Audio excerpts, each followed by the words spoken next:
notre nouvel épisode de notre série consacrée aux contes, mythes et légendes méconnues. N'oubliez pas, si cela n'est pas déjà fait, de vous abonner à la chaîne et de cliquer sur la petite cloche des notifications pour être alerté de toutes les nouvelles vidéos.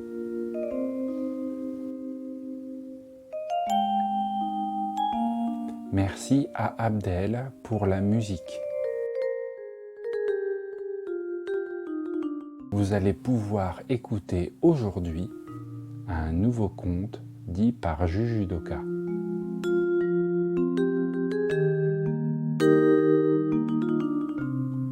Je vous souhaite un agréable moment et une excellente écoute.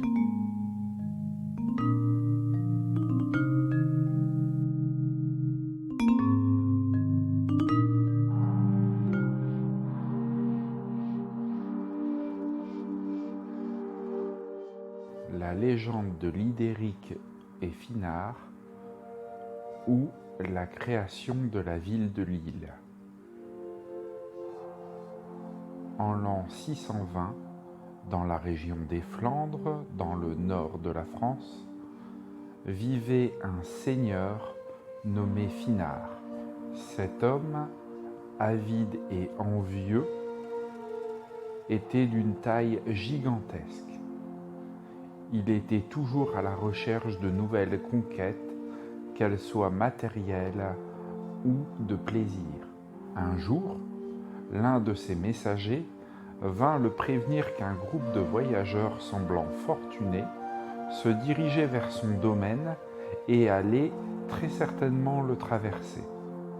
L'avide géant envoya sur le champ une troupe de soldats pour détrousser les voyageurs. Dans le groupe de voyageurs qui s'avançaient vers les terres de Finard se trouvait un couple honnête et généreux. Lorsque les soldats de Finard chargèrent le groupe de voyageurs, avant d'aller prêter main forte aux siens, l'homme cacha sa femme et lui pria de protéger sa vie. Malheureusement, aussi brave qu'ils puissent être, le groupe fut rapidement neutralisé par les soldats de Finard, et les voyageurs furent tués sans aucun égard. La femme, qui était la seule survivante de ce groupe, s'échappa péniblement et se cacha loin. La Sainte Vierge lui apparut alors et lui dit : « Le fils que tu portes est voué à de grandes choses dans sa vie. Il ne faut donc pas que Finard le trouve avant que ton enfant soit adulte. Va trouver l'ermite Lydéric et confie-lui sa vie. » La brave femme, voulant le bien de son enfant, obéit à la Vierge et se mit à la recherche de l'ermite Lydéric. Malheureusement, sa grossesse déjà bien avancée la retarda si bien qu'elle fut rapidement repérée et suivie par les soldats de Finard.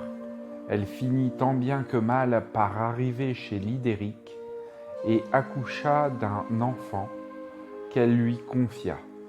Le vieux moine emporta l'enfant juste avant que les soldats de Finard ne retrouvent la femme et ne la tuent sans aucune hésitation. Lydéric prit soin de l'enfant comme s'il s'agissait de son propre fils, et il le nomma Lydéric à son tour. Devenu adulte, le jeune Lydéric voulut savoir ce qu'il était arrivé à ses parents. Le vieil ermite lui raconta alors ce qui s'était réellement passé. Le jeune homme, bien décidé à tuer Finard, rassembla quelques affaires et se mit bravement à sa recherche. Il voyagea longtemps et finit par le retrouver à la cour du roi. Il le défia en duel, celui-ci eut lieu devant le roi. Lydéric finit par battre Finard et le tua. Le géant mort, Lydéric hérita donc de toutes ses terres et s'installa au centre de ces dernières. Il y fonda une immense cité qu'il gouverna, ainsi que la région, pendant très longtemps. La cité n'était autre que la ville qui allait devenir celle de Lille, dans le nord de la France. Les descendants de Lydéric, à leur tour, ont régné pendant très longtemps sur les Flandres, devenant chacun comte ou comtesse de Flandre. Aujourd'hui, au pied du beffroi de la ville de Lille, on peut y trouver les statues de Lydéric et Finard pour commémorer les personnages à l'origine de la création de la ville.